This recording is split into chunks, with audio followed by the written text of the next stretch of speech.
Halo semuanya, selamat pagi.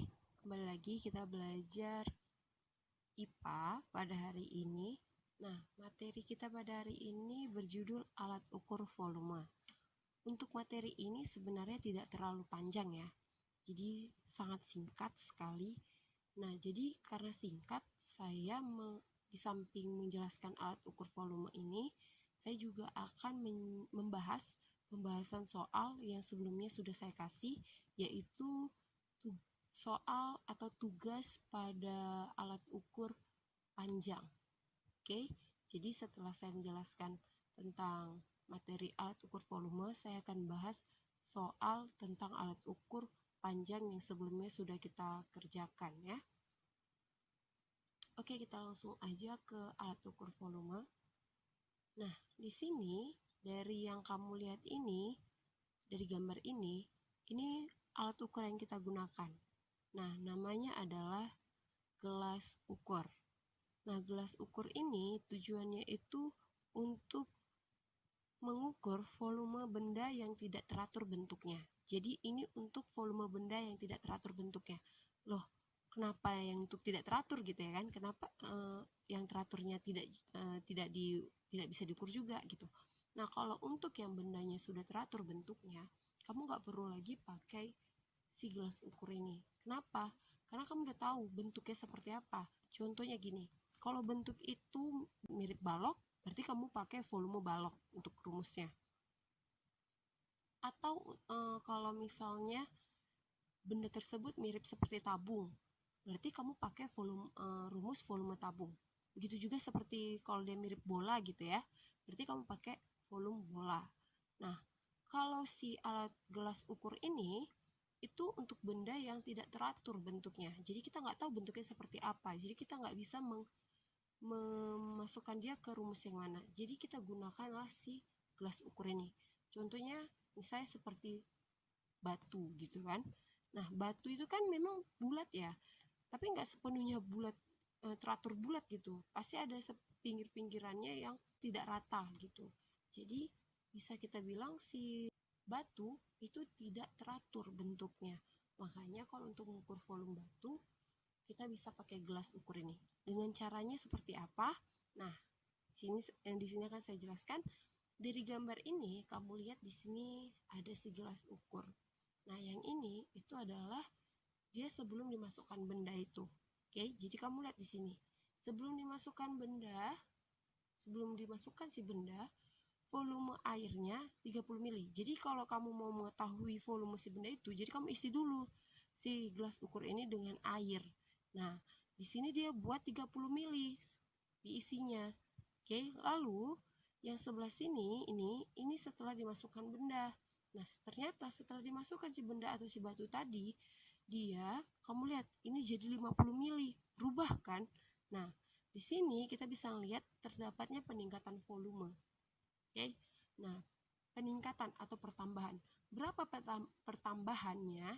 Itulah volume dari si benda tersebut. Ini dari 30 ke 50. Berapa penambahannya? Itulah volume si benda tersebut. Nah, dari sini kita bisa buat volume benda sama dengan volume setelah, oke, maksudnya di sini setelah dimasukkannya benda dikurang volume sebelum dimasukkannya benda. Nah, di sini kan volume setelah dimasukkan 50 ml, volume sebelumnya 30. Berarti kita buat 50 dikurang 30, yaitu 20 ml. Maka, di sini bisa kita simpulkan bahwasanya volume dari batu ini atau benda ini adalah 20 ml. Oke, paham ya sampai situ ya untuk cara menggunakan si gelas ukur tadi untuk mengukur si batu atau si benda yang dimasukkan ke dalamnya. Oke, kita lihat lagi contoh berikutnya. Nah, ini masih sama seperti tadi ya. Yang sebelah sini sebelum diisi atau sebelum dimasukkannya si benda. Lalu sebelah yang sini itu adalah setelah dimasukkannya benda. Ini dia bendanya. Nah, sebelum dimasukkannya benda, si gelas ukur ini diisi air sebanyak 150 ml. Lalu setelah dimasukkan si benda tersebut, nah dia meningkat jadi 200 ml. Oke, volumenya meningkat jadi 200 ml. Nah, ada peningkatan kan, awalnya 150 menjadi 200. Nah, jadi kalau dibilang tentukanlah volume si benda ini gitu. Berarti kamu cari aja selisih dari kedua ini, 150 ke 200 berapa selisihnya, itulah volume si benda tersebut. Masih sama kayak rumus tadi gitu ya. Nah, berarti kamu bikin aja kayak gini untuk mempermudah kamu buat aja dulu diketahui. Oke, jadi diketahui volume sebelumnya 150 mili, volume setelahnya adalah 200 mili. Nah, setelah itu baru kamu bisa bikin cari selisihnya, yaitu volume benda sama dengan volume setelah dikurang volume sebelum, yaitu 200. Oke, kan setelah 200 ya dikurang 150, yaitu sebelum tadi. Berarti 200 kurang 150 adalah 50.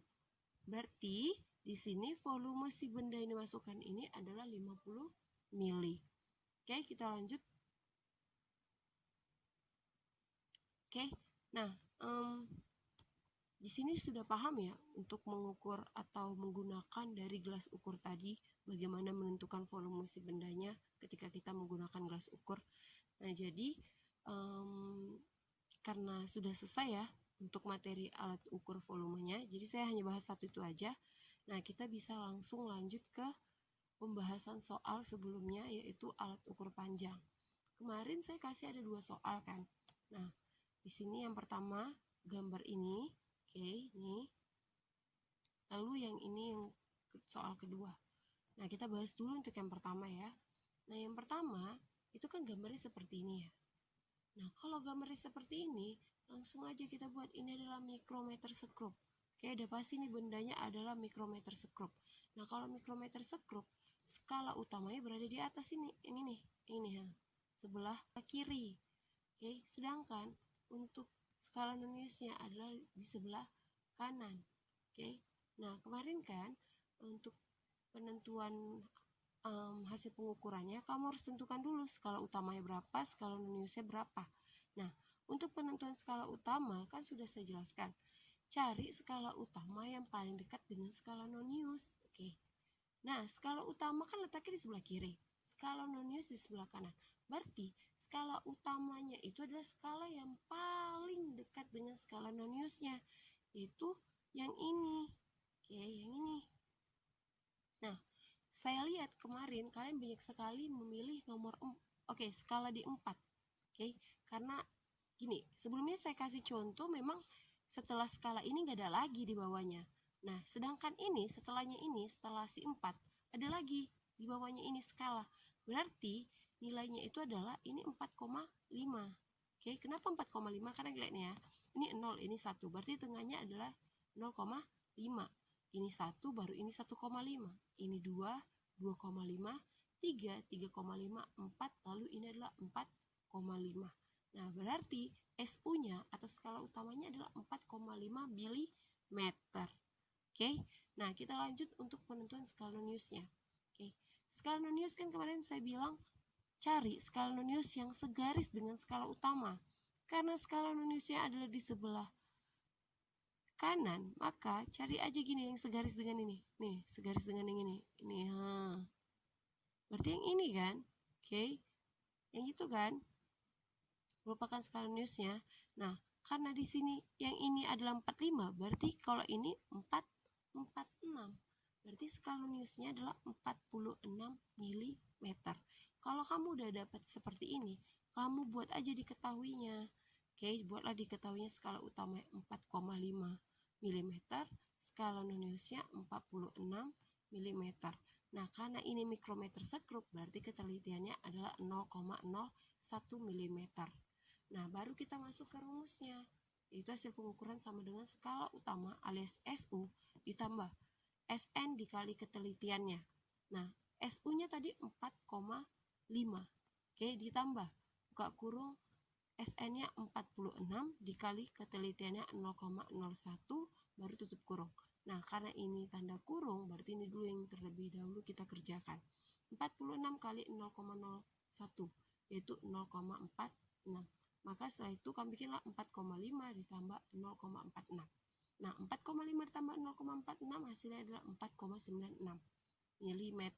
Berarti jawaban dari hasil pengukuran ini adalah 4,96 mm. Oke, paham ya? Oke, kita lanjut ke pembahasan soal kedua. Nah, kalau gambarnya seperti ini, oke, atas dan bawah. Nah, berarti ini adalah jangka sorong. Oke, dimana yang atas adalah skala utama. Nih, skala utama nih semua. Yang bawahnya ini adalah skala nonius. Nah, untuk penentuan skala utamanya masih sama kayak yang mikrometer sekrup tadi. Cari skala utama yang paling dekat dengan skala nonius. Karena skala utama dengan skala nonius atas bawah, berarti carilah, oke, skala nonius kan selalu bermula dari 0 ya. Oke, carilah skala utama yang dekat dengan si 0 ini. Ini kan 0. Berarti cari yang paling dekat. Yang paling dekat kan antara 2 ini kan. Nah, jangan cari yang sudah melewati si 0, tapi sebelum si 0. Maka dari sini kita bisa tahu skala utamanya adalah ini. Oke, kalau ini 2, ini 2,3, berarti yang ini adalah 2,5. Berarti yang ini, oke, ini 2,4, mundur dia jadinya kan. Ini 2,3, berarti yang ini adalah 2,2. Ini 2,1, ini 2. Berarti 2, ini 2,2. Berarti skala utamanya adalah 2,2. Ingat, kalau jangka sorong, skala utamanya yang atas ini satuannya adalah sentimeter.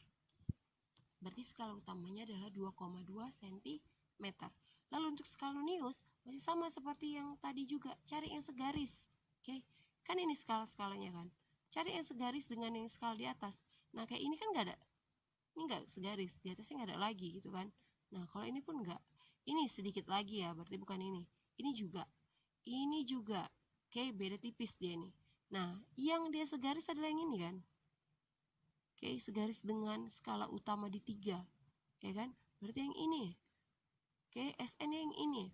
Nah, kalau ini 5, ini 10, berarti masing-masing nilainya 1.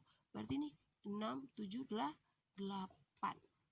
Oke, berarti skala noniusnya berada di skala 8. Nah, kalau skala nonius satuannya adalah milimeter. Berarti skala noniusnya adalah 8 milimeter. Nah, kalau seperti itu kita udah bisa bikin seperti ini. Buat diketahui, skala utamanya 2,2 cm, skala noniusnya 8 mm. Berhubung karena di sini satuannya berbeda,